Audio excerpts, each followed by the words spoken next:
Alright, listen up, because I'm about to do the unthinkable and defend Sonic and the Black Knight. You know, that weird ass game where Sonic wields a sword and everyone's dressed like they fell out of a rain fair? Yeah, you know the one. That one that is very easy to write off as a gimmick Wii era experiment, but sure, it's not perfect, far from it. The motion controls overstay their welcome, but there's generally a great game hiding under all of that. But, and this is a big but. Once I played it with a traditional controller through certain methods I won't openly endorse here, I finally realized just how good this game actually is. As it turns out, and surprised like no one, the motion controls are the biggest hurdle, not the gameplay itself. And that's a hill I'm prepared to die on. Sonic and the Black Knight isn't your typical Eggman shows up with a giant mech and Sonic has to stop him, start lying. No, this game leans into a full-blown Arthurian legend theme, and it kinda works. The idea of throwing Sonic to a medieval fantasy world is so off the wall that it somehow loops back around to being brilliant.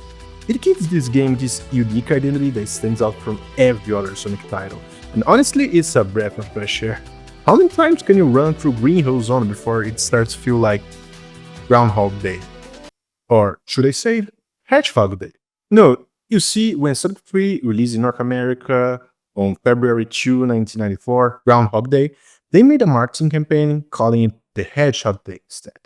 And anyway, that was a tangent there. I don't know why I spent so much time talking about it anyway. So let's talk about the graphics, because then for a Wii game, Sonic and the Black Knight looks phenomenal. I mean, yeah, it is still on the Wii, so you're not gonna see ray trace reflections on Sonic's sword or anything, but within the console's limitations, their direct shines through.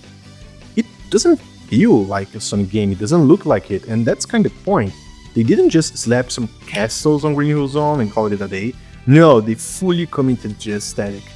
The environments are vibrant and packed with detail, with lush forests, grand castles, and dramatic battlefields that sell the whole medieval vibe. It's like they squeezed every last drop of the console to make this world look as immersive as possible. But let's talk about gameplay, because this is where most people start foaming at their mouth. If you played Secret Rings, you probably came into Black Knight with some serious PTSD. The on-rails levels, the clunky controls, and the motion control purgatory. Yeah, I get it. But here's the thing, Black Knight actually fixes a lot of what makes Secret Rings such a mess. The controls just feel tighter, so its movement has more weight and responsiveness to it, and the swordplay, while not perfect, feels way more integrated into the flow of the gameplay. There's actual strategy in chaining attacks, blocking at the right time, and using sword to clear paths or take down enemies. Yeah, the sword mechanics are, let's call it, divisive, but here's the thing, once we remove the motion controls from the equation, the combat actually feels good and responsive. Doing the sword, chain combos, and slides through waves of enemies is satisfying when you're not wrestling with the Wii Remote like it owns you money. These stages, while very linear format days, are packed with variety. Some stages are straight park dashes, with others requiring a little more precision, timing, and a little bit of creativity, you know? Yeah, it's goofy, it's Sonic with a sword, but the game leans into this concept so hard that it works by the end of the day. It's self-aware enough to have fun with its premise without turning to a parody of itself. But it actually never loses sight of what makes Sonic, Sonic. The Arthurian legend stuff is fun, but the real meat comes from how Sonic interacts with this world and its characters. First off, Sonic himself is written perfectly here. He's confident, sure, but he's also thoughtful. One of the most brilliant bonkers choices in Sonic and the Black Knight is how they turn Sonic buddies and not so buddies into characters in this world. For example, Shadow is Lancelot, Knuckles is Wayne, and Blaze is Percival. Honestly, it's kind of genius because they are all Sonic past rivals. And Blaze is personal. Blaze finally gets to do something outside of the Rush series and she nails it. Look at her, thriving this Arthurian nonsense.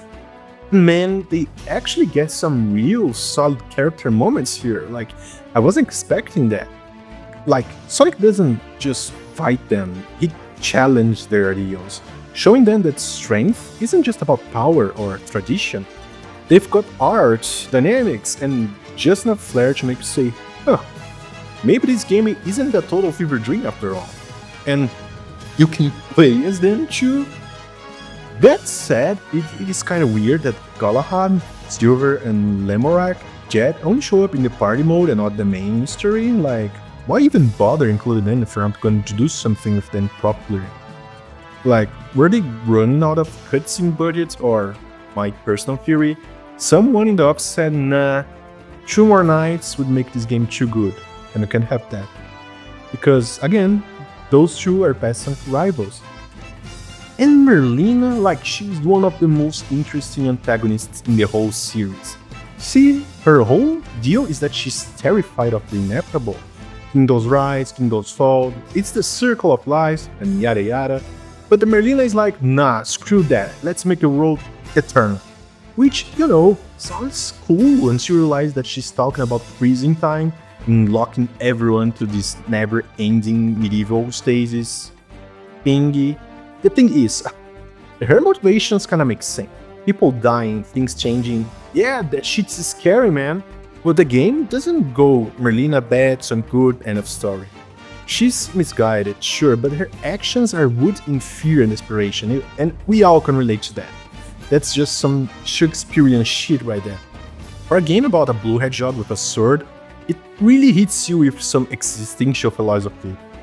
And Sonic's whole go with the flow philosophy that contrasts her fears, it's amazing. Like, it's all about living in the moment, embracing life as it is, and rolling for the punches, you know? This is the game that gave us this quote after all. Every world has its end. I know that's kinda sad, but that's why we gotta live life to the fullest in the time we have. At least, that's what I figure. It's honestly kind of wild to me that a Sonic game tackled themes this heavy. Like, Frontiers can talk about ancient aliens or something, but Black Knight straight up looks you in the eye and says, hey, you're gonna die. And that's okay. Not bad for a game that probably sold itself on the phrase Sonic with a sword. These moments add so much depth to his character, like, he's not just a cocky blue hedgehog zipping around, he's a hero who inspires others to be better. And the dynamic works beautifully in the story's themes of chivalry, duty, and redemption. He is the Knight of the Wind after all. Let's take a moment to appreciate the soundtrack because it's phenomenal. Sonic games have always had killer music, but Black Knight? It might just be one of the most underrated soundtracks in the entire series. Like, Knight of the Wind, absolutely banger. And I know bangers. I know bangers. Like, it's epic without feeling too stuffy, blending the adventure vibe of something like Zelda with the Sonic's trademark energy. Honestly, this OST is underrated as hell, and if you haven't listened to it yet, do yourself a favor and fix that immediately, like right now. Not actually right now, finish the video first, we're almost there, I promise. Sonic and the Black Knight is never going to be everyone's cup of tea. It's weird, it's experimental, and it gets just so much hate because people can't see past the motion controls and, let's be real, very weird premise, but if you can look past that, there's genuinely a great game here. The graphics push the limits of the Wii, and the music is top tier like I just said. The cutscenes are done in this comic book motion graphic style with bold outlines and hand-drawn vibes that just scream storybook. Which, like, duh, is perfect for this game's premise. You are literally in King's Arthur world. And when you strip away the Wiimote waggling and play with a traditional controller, the gameplay reveals its true potential. It has one of the most thoughtful and well-executed narratives in the entire series. So, is Sonic and the Black Knight a masterpiece? Fuck no, get out of here. But most importantly, this game has heart. It's not afraid to try new things, to step outside the series' comfort zone, and tell a story that feels bold and fresh. That's the kind of ambition that deserves a little more credit than it gets. This game isn't the dumpster fire that people make it out to be. It's an experiment. A bold one at that, and yeah, not every experiment is going to be a success. Sega tried something new, and in doing so, they gave us one of the most unique entries in the entire series. But hey, that's just my opinion at the end of the day. What do you think? Is Sonic and the Black Knight a hidden gem, or am I just like cuckoo?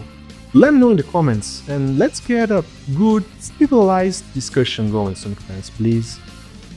I've been Pedro for Nintendo, and thanks for joining me in this journey. See you next time.